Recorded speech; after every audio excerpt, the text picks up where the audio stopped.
두 번째 강의 가도록 하겠습니다. 자, 지난 시간에 굉장히 어려우셨죠? 학명 설명 드리는 바람에 첫 시간부터 이게 뭐야? 막 이러셨을 텐데 어떡하겠어요. 배치가 첫 시간부터 있었습니다. 근데 이제부터는 그렇게까지 어려운 건 별로 없고요. 이번 시간에 좀 재밌게 가도록 하겠습니다. 아마 어렵지 않으실 거예요. 자, 첫 번째 식물재료 분류에 대해서 설명드릴 텐데요. 책 29페이지입니다.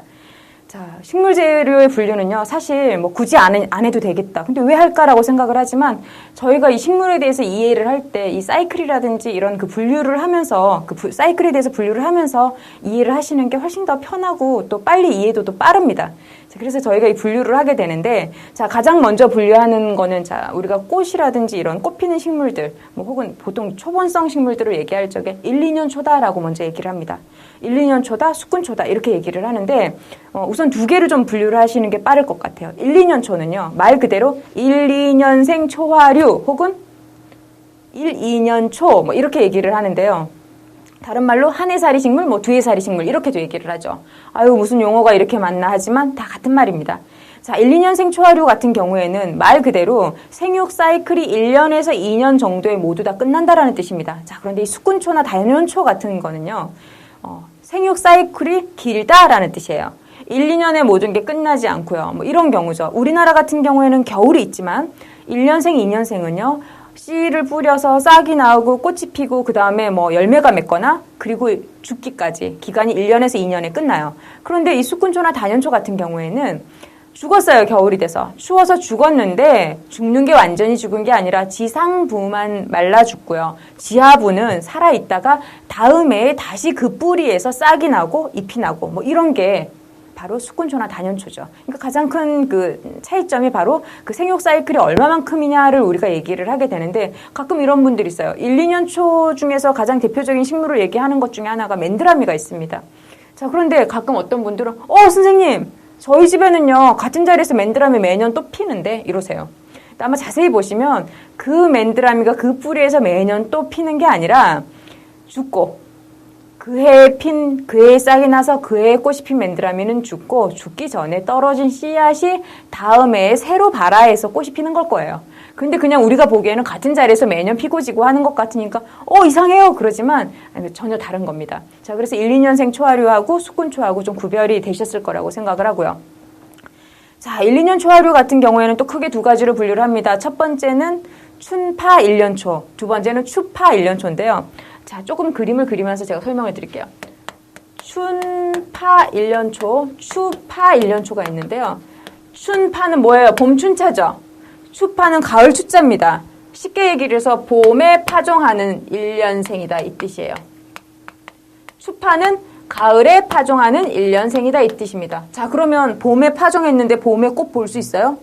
못하죠. 씨 뿌리자마자 다다다닥 일주일 만에 꽃 피는 식물이 어디 있어요? 없잖아요. 그래서 봄에 씨를 뿌린 춘파 1년초는요. 쉽게 얘기를 해서 꽃이 피거나 이런 것들은 보통 여름부터 가을까지 피고요.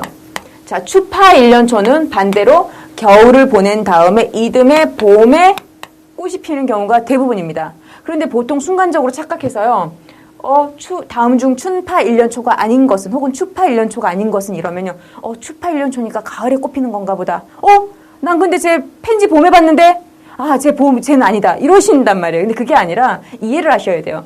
가을에 씨를 뿌렸으니까 가을에 바로 꽃이 필 수 없죠. 겨울을 지나서 이듬해 봄에 꽃이 피는 거니까 추파 1년초는 여러분들이 봄에 꽃을 보는 애들을 고르시면 대부분이 되겠죠. 뭐 어떤 게 있겠어요? 시네나리아, 펜지, 앵초, 뭐 프리뮬러 종류들 이런 것들 다 여러분들 이른 봄에 보잖아요. 이런 것들은 추파 1년초예요. 가을에 씨를 뿌리는 거. 자, 그 대신 이런 거는 특징이 있겠죠. 가을에 씨를 뿌렸어? 그러면 겨울도 얘가 견뎌? 물론 종자 상태에서 견디기도 하고 싹이 난 채로 견디는 경우도 있지만 그러면 추위에 좀 강하겠네? 이렇게 되겠죠. 당연히 추위에 강합니다. 또 한 가지 특징은 추위에 강하기도 하지만 이런 종류들은 춥지 않으면 꽃이 못 피는 경우도 있어요. 그러니까 추위를 어느 정도 겪어야만 다음에 봄에 꽃을 피는 경우가 많습니다. 자, 반대로 춘파 같은 경우에는요. 얘는 겨울을 견디지 않아요. 봄에 씨 뿌려서 싹 나서 여름이나 가을에 꽃이 피니까 이거는 추위에 약한 애들도 굉장히 많습니다. 대부분이겠죠. 그리고 꽃도 가을에 여러분들이 볼 수 있다는 거예요. 자, 대표적인 게 아까 제가 말씀드렸던 맨드라미라든지 채송화라든지 코스모스, 아게라툼 이런 것들, 해바라기 여러분들 해바라기 가을에 꽃 많이 보시죠? 이런 것들은 다들 봄에 씨를 뿌려서 가을에 보는 거니까 춘파 1년초. 그리고 아까 제가 말씀드렸던 가을에 씨를 뿌려서 봄에 보는 건 추파 1년초인데 그런 것들은 자 종류들이 아까 말씀드린 것들 있죠. 시네라리아라든지 아니면 뭐 여러 가지들 프리뮬러 종류, 펜지 종류들 이런 것들 다 거기에 해당이 됩니다. 자 이런 것들은 1년초예요. 1년초인데 자 이제 1년초는 아니고 생육 사이클이 1년이라고 하기는 좀 그래. 한 2년 정도 된단 말이에요. 이런 것들 우리가 2년초라고 별도로 구별을 합니다. 사실 1년초로 외우시기보다는 2년초로 생각하시는 게 좀 더 빠르겠죠. 대표적인 게 접시꽃 같은 것들이 대표적인 2년초고요. 석죽 같은 경우, 캄파눌라 같은 경우도 다 2년초에 속합니다.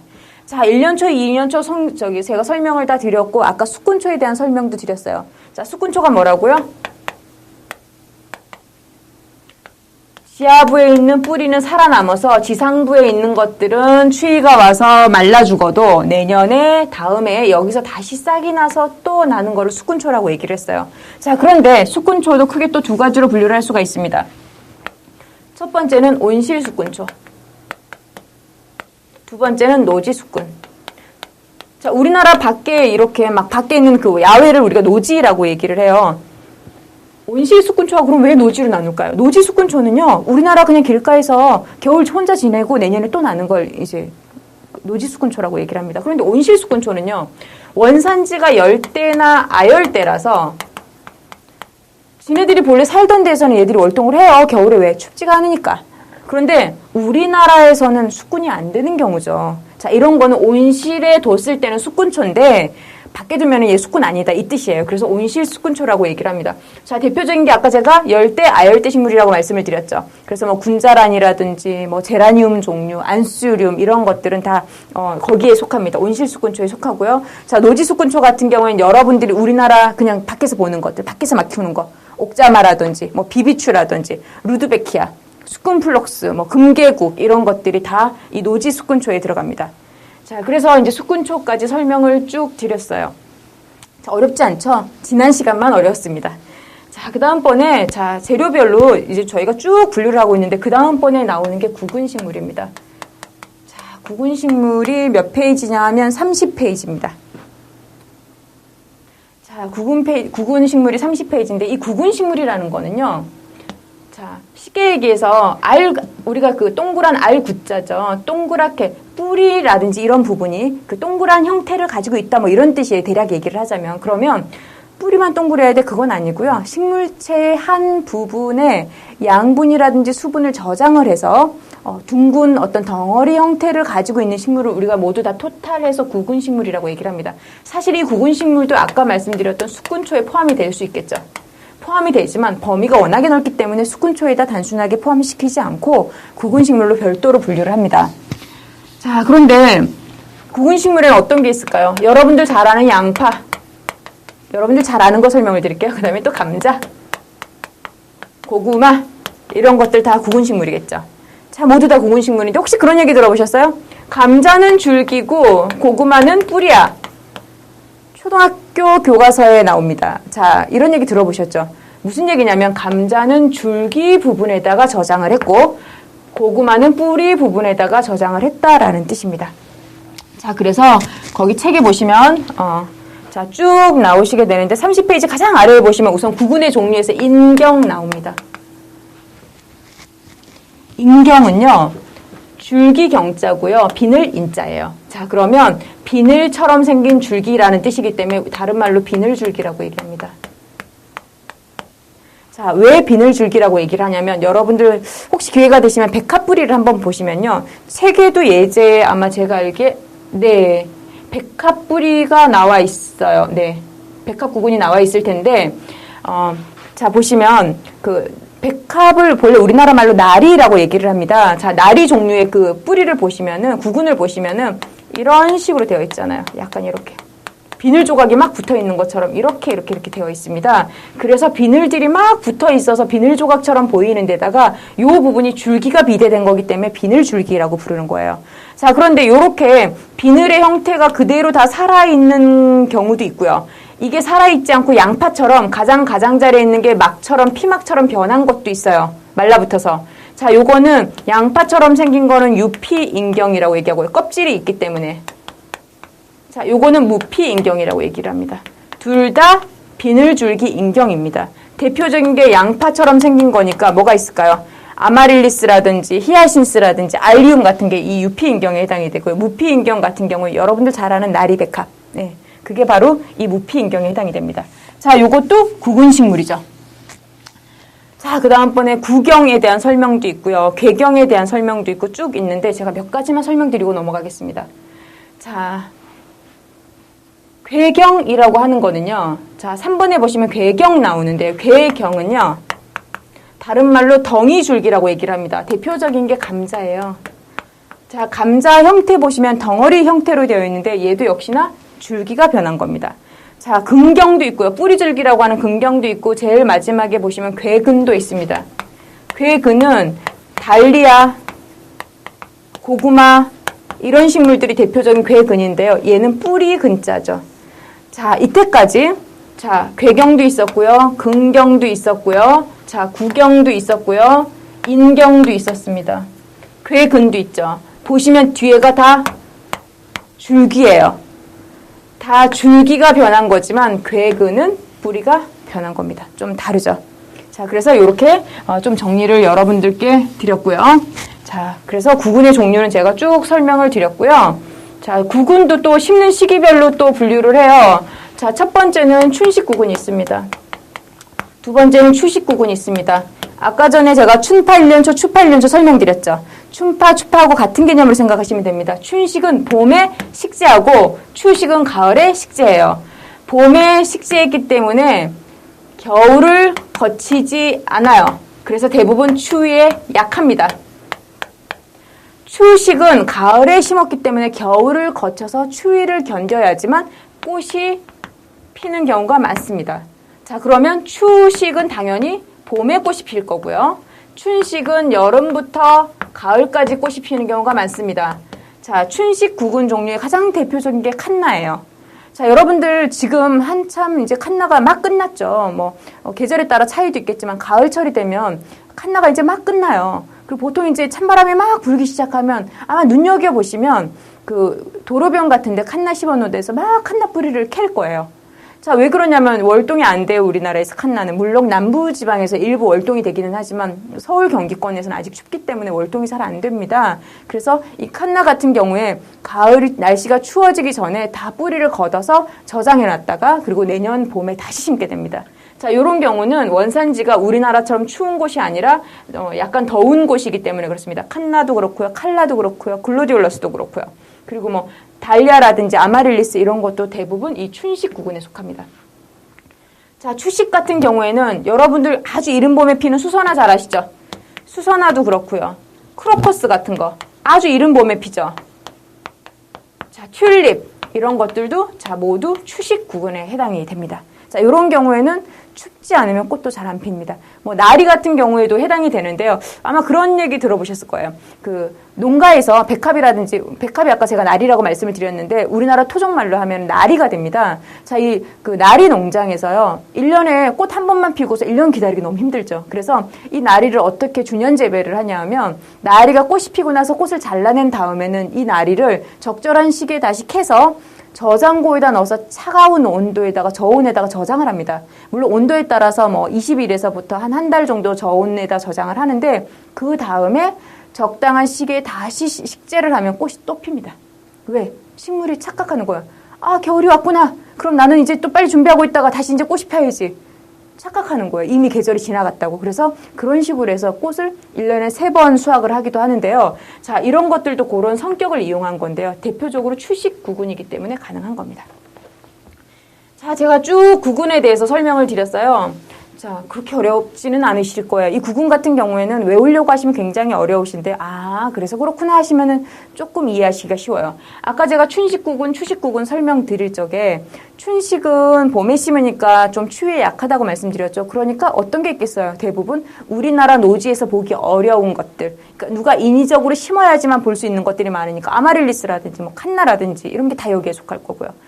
휴식 같은 경우에는 우리나라에서 월동을 하는 거니까 우리나라 노지에 둬도 괜찮은 것들. 뭐 예를 들어서 식물원 같은데 누가 식재하지 않아도 작년에 있던 데서 또 나는 것들. 이런 것들 생각하시면 좀 쉽게 이해하실 수 있습니다. 자, 다음에는 화목류 넘어가겠습니다. 자, 화목 같은 경우에는요. 화목은 굉장히 뭐 어렵게 생각하시기도 하시는데 그렇게 어렵게 생각하실 필요 없습니다. 자, 꽃하의 나무목 이렇게 생각하시면 되는데 자, 꽃이 피는 목본식물을 보통 화목이라고 얘기를 합니다. 그런데 최근에는 단순하게 꽃이 피는 목본식물 외에도요. 열매를 관상하는 경우, 꽃으로 관상하는 경우, 잎을 관상하는 경우에도 그냥 모두 다 뭐 아주 잎만 관상하는 식물이 아니라면 대부분 다 화목으로 취급을 합니다. 자, 그래서 이 화목이라는 경우에는 특히 공원이라든지 가로수라든지 뭐 조경 같은 경우에도 굉장히 많이 사용을 하고요. 일반적인 가정에서도 굉장히 많은 용도로 그 사용을 하고 있는데, 이 화목 같은 경우에도 크게 노지 화목과 그리고 자, 보시면 온실 화목으로 분류를 합니다. 자, 온실 화목 같은 경우에는 역시나 우리나라에서 월동하기 어려운 종류들을 온실 화목이라고 얘기를 하고요. 노지 화목 같은 경우에는 그 노지에서 월동이 되는 걸 노지 화목이라고 얘기를 합니다. 온실 화목 같은 경우에는 대표적인 게 부겐빌레아 같은 것들이 있어요. 자, 꽃이 예쁘기는 하지만 원산지가 열대나 아열대이기 때문에 우리나라에서 월동은 어려워요. 자, 그런데 노지 화목은 우리나라에서 월동이 되는 거. 대표적인 게 뭐 진달래도 있을 거고요. 철쭉도 있을 거고요. 조팝나무도 있을 거고요. 그리고 여러분들 좋아하시는 왕벚나무 같은 것들 다 노지 화목에 포함이 됩니다. 자, 그렇게 해서 화목을 분류를 할 수가 있는데 화목을 설명하면서 요걸 자, 설명을 드리고 넘어가는 게 자, 좋겠네요.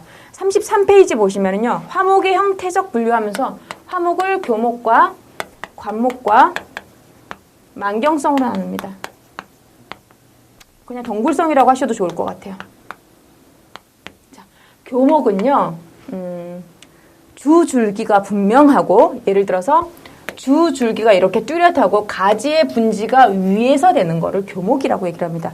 주로 수고, 나무의 키 자체가 보통 2m 이상 아주 크게 자라는 것들, 나무가 이런 형태로 되는 것들을 교목이라고 얘기를 하고요. 자, 관목은 주줄기가 분명하지 않아요. 누가 주줄기인지 몰라요. 밑에서부터 가지가 여러 개가 이런 식으로 뻗고요. 키가 수고 2m 보통 이내로 자라는 것들, 물론 간혹 2m 이상 자라는 것도 있습니다. 이렇게 생긴 것들은 관목이라고 얘기를 합니다. 교목의 대표적인 게 여러분들 잘 아시는 목련, 왕벚나무 이런 거 교목이겠죠. 주줄기가 쭉 올라가서 위에서 가지가 분지합니다. 자, 관목은요, 개나리, 진달래, 철쭉 이런 것들 개나리 보면 어때요? 어떤 게 주줄기인지 잘 몰라요. 밑에서 가지가 막 벌어지기 때문에. 자, 이런 거는 관목이라고 하고요.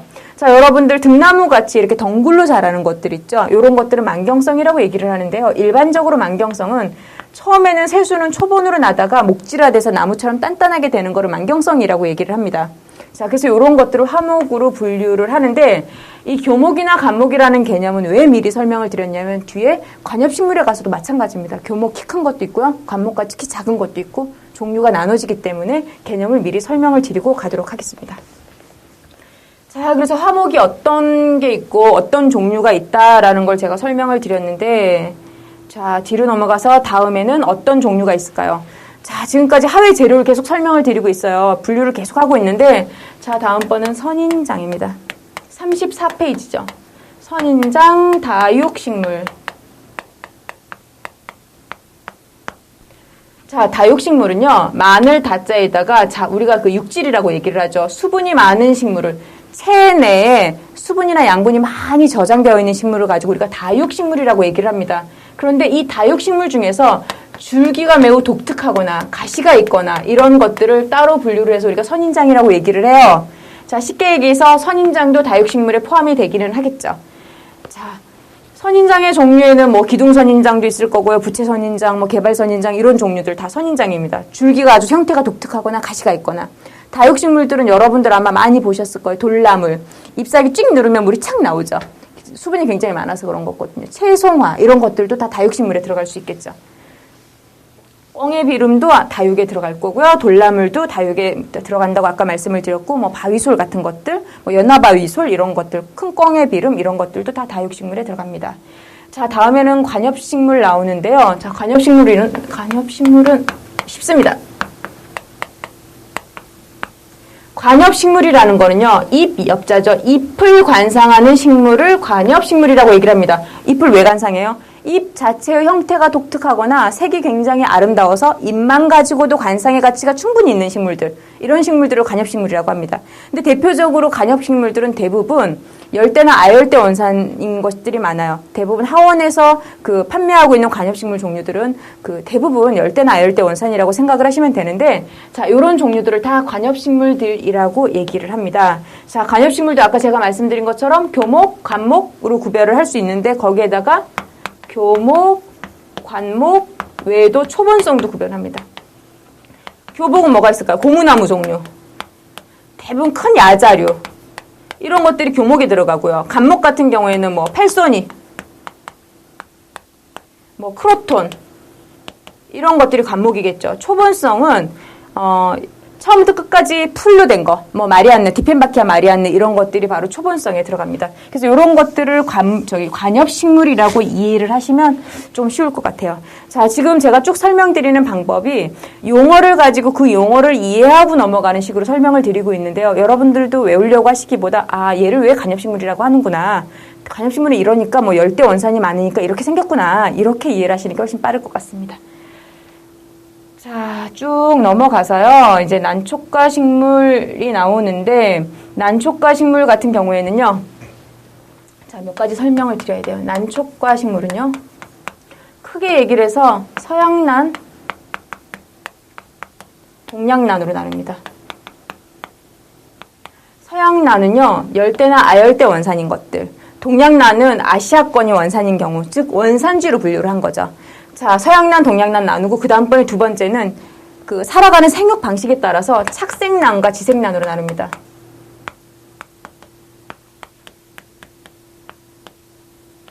착색난은 땅에다가 뿌리를 내리고 사는 게 아니라 바위라든지 나무라든지 이런 데서 고착 생활을 하는 게 착색난이고요. 지색난의 경우에는 땅에다가 뿌리를 묻고 사는 걸 지색난이라고 얘기를 합니다. 자, 우리나라의 동양난 같은 경우에는 예를 들어서 나도풍난이라든지 이런 일부 종류를 제외하고는 대부분 지색난에 속합니다. 자, 그런데 서양난 같은 경우에는 대부분 착색난에 속한다고 보시면 거의 맞습니다. 물론 파피오페들룸이라든지 이런 일부 종류는 그것도 지색난에 속합니다. 특히 서양난 중에도 신비디움 속 같은 경우에는 지색난에 속하지만 대부분의 경우에는 착색난이라고 보시면 됩니다. 자, 착색난 같은 경우에 여러분들 대표적인 게 아마 반다 혹시 보신 적 있으시면 책에도 반다가 예제로 나와 있습니다. 보시면 뿌리가 이렇게 머리카락처럼 쭉쭉 나와 있는 거 보이시죠? 자, 이런 경우에는 공기 중의 습도 혹은 바위 틈이라든지 아니면 나무 껍질 사이의 습도라든지 양분을 이렇게 먹고 살기 때문에 호흡근이라든지 이런 기근들이 굉장히 많이 발달되어 있습니다. 그래서 그런 형태들이 바로 이런 착색난의 특징이라고 보실 수 있겠죠. 자, 그래서 난촉과는 이렇게 설명을 드렸고요. 자, 뒷페이지 넘어가서 난의 구조 나오는데, 자, 난의 구조는 여러분들이 보시면 충분히 이해하실 수 있으리라고 생각합니다. 자, 제가 쭉 넘어가서 식충식물은 한번 읽어보시고 넘어가시고요. 허브하고 자생식물 이런 것들도 자, 여러분들이 읽어보시면 좀 더 쉽게 이해하실 것 같습니다. 자, 그 다음번에 자, 페이지를 중요치 않은 건 좀 넘어가서 페이지를 쭉 넘어가서요. 41페이지 보면 형태 및 가치에 따른 분류 설명드리겠습니다.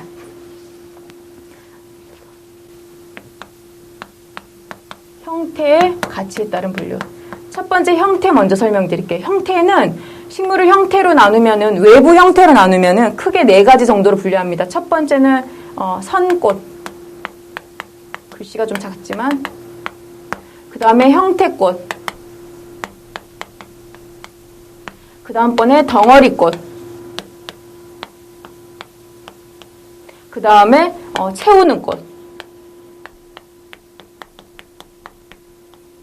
자, 선꽃은요. 줄기를 따라서 작은 소화들이 이렇게 붙어있는 형태로 자라는 걸 선꽃이라고 얘기를 합니다. 대표적인 게 글로디올라스, 루피너스, 델피늄 이런 것들이 다 선꽃에 해당이 될 것이고요. 자, 선잎도 있겠죠. 자, 잎에는 어떤 게 있을까요? 아스플레니움 종류도 있을 거고요. 그리고 인시그니스 종류도 있을 거고, 부들, 산세베리아 이런 것들이 다 여기 선잎에 되겠죠. 자, 형태꽃은요, 하나만 있어도 형태가 굉장히 뚜렷하고 독특한 것들을 우리가 형태꽃이라고 얘기를 합니다. 대표적인 게 안스리움 같은 것들, 그리고 또 어떤 게 있을까요? 나리 종류도 굉장히 형태가 뚜렷하죠. 프로티어, 이런 것들이 다 형태꽃에 포함이 됩니다. 자, 덩어리꽃에는요, 자, 형태꽃처럼 이렇게 형태가 아주 독특하진 않아요.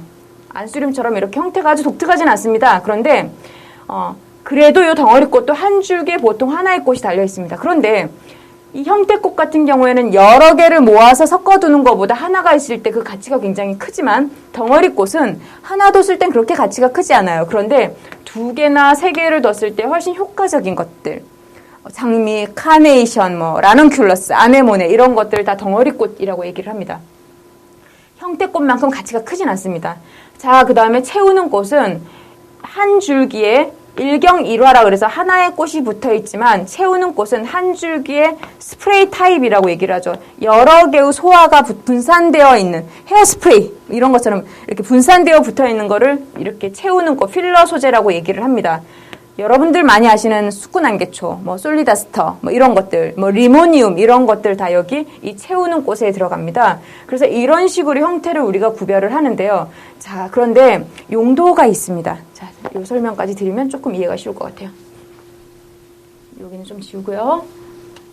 자, 작품을 만들 때 예를 들어서 내가 삼각형을 만들 거예요. 그 클래식 디자인 중에서 삼각형을 만들 겁니다. 용기가 이렇게 있어요. 그러면 자, 라인꽃, 델피늄이 됐건, 리아트리스가 됐건, 아니면은 글라듈러스가 됐건 간에 라인꽃으로 처음에 외곽을 잡습니다. 자, 이렇게. 작품의 외곽선을 잡아주고요. 그 다음에 폼꽃은 어디예요? 포컬의 역할로 많이 씁니다. 물론 안수륨 포컬로 잘 쓰진 않지만, 이런 식으로 형태가 뚜렷한 꽃을 포컬로 사용을 합니다. 자, 왜? 가치가 뚜렷하고 크고 화려하기 때문에 사람의 시선을 끌어주는 역할을 해주기 때문에. 그 다음번에 자 덩어리꽃은 폼꽃하고요 라인꽃 사이를 연결해서 부피감을 주고요 형태를 보완해주는 역할에 주로 사용이 됩니다. 그리고 마지막에 필러를 채워서 분위기를 조성하고 전체적으로 양감을 주고 마무리하는 거죠. 자, 이것처럼 각각의 소재를 형태로 분류한 것은 물론 여기에서 벗어나게 다른 용도로 사용되기도 하지만 대략 이런 식으로 사용하면 편리하더라 라고 생각을 해서 이렇게 분류를 하는 겁니다. 즉 라인 소재는 작품의 골격을 구성할 때 많이 써라. 그럼 편리하다. 자, 폼꽃은 시각상의 초점을 구성하거나 강조하고 싶은 점에다 많이 사용을 해라. 그리고 덩어리꽃은 전체적인 부피를 만들거나 그리고 그 양감을 만들 때 사용을 해라. 그리고 이 채우는 꽃은 분위기를 조성하거나 이렇게 빈 공간을 마무리할 때 써라. 이렇게 구별을 하기 위해서 초보자들을 위해서 구별을 해서 사용하는 게 바로 형태적인 분류입니다. 자, 형태적인 분류가 좀 이해가 되셨나요? 자, 그런데 뒤쪽에 보시면은 제가 쭉 형태적인 분류 설명을 드리고요. 자, 어디까지 가셔야 되냐면 자, 44페이지 보시면은 형태적인 분류 했는데 가치의 분류가 나옵니다. 그럼 형태 분류하고 가치 분류가 뭐가 달라요? 이렇게 얘기를 하시는데, 자, 간단해요. 형태 분류는 단지 외곽의 형태, 이 식물이, 이 소재가 어떤 형태를 가지고 있느냐로 분류를 했던 거고요. 이 가치 분류는 형태? 중요치 않습니다. 물론 중요는 하죠. 그렇지만 형태도 중요하지만 가치가 나는 더 우선이다라는 뜻이에요. 즉, 형태가 어떻게 생겼냐 플러스 이 식물이 얼마만큼의 가치를 가지고 있느냐에 따라서도 분류를 하겠다는 뜻입니다. 자, 가장 큰 차이점은요. 형태의 분류에서는 외곽선의 형태만 보고 분류를 했지만 가치 분류에서 예를 들어 이렇게 작고 볼품 없는 식물이에요. 그런데 이 식물이 굉장히 귀한 식물이에요. 그리고 품종이 몇 개 없어요. 구하기도 굉장히 어려워요. 그러면 대가치로 쓰는 겁니다. 얘는 가치가 높다. 그래서 압도적이고 두드러지게 써야 된다.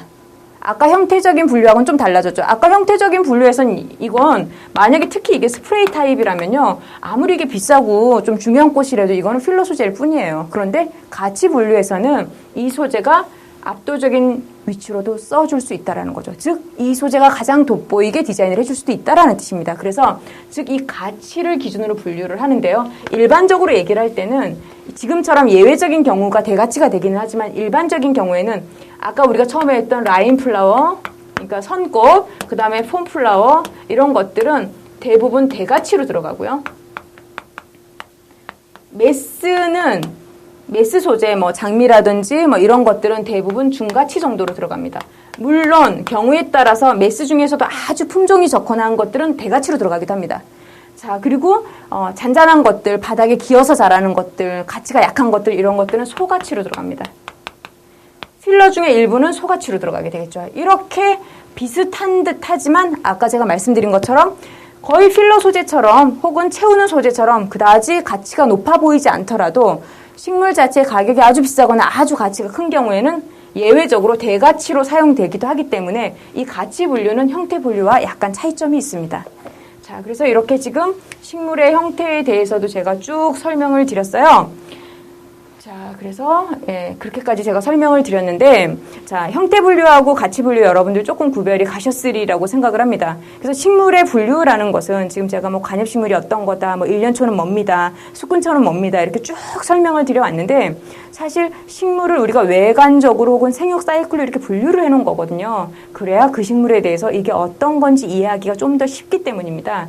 그래서 이런 식으로 뭐 생육 사이클이 어떻다 분류하고 지금 외관적으로도 분류를 했습니다. 근데 특히 지금 마지막으로 설명드렸던 가치 분류하고요, 형태적 분류 같은 경우, 특히 형태적 분류 같은 경우에도 어떤 시험에도 빠지지 않고 굉장히 잘 나오는 단골 메뉴이기 때문에 이 뭐 라인 플라워, 폼 플라워 이런 것들은 좀 여러분들이 자세하게 들여다보시고 어떤 소재들이 있겠구나. 얘는 뭐 줄기를 따라서 작은 꽃들이 피는 게 라인 소재 혹은 선꽃이니까 이런 소재들이 있겠구나. 이렇게 여러분들이 충분히 알아두시는 게 좀 도움이 되리라고 생각을 합니다. 자, 이제 이런 부분들까지 여러분들이 상세하게 좀 이해를 해주시길 바라고요. 이번 강의는 여기까지 하도록 하겠습니다.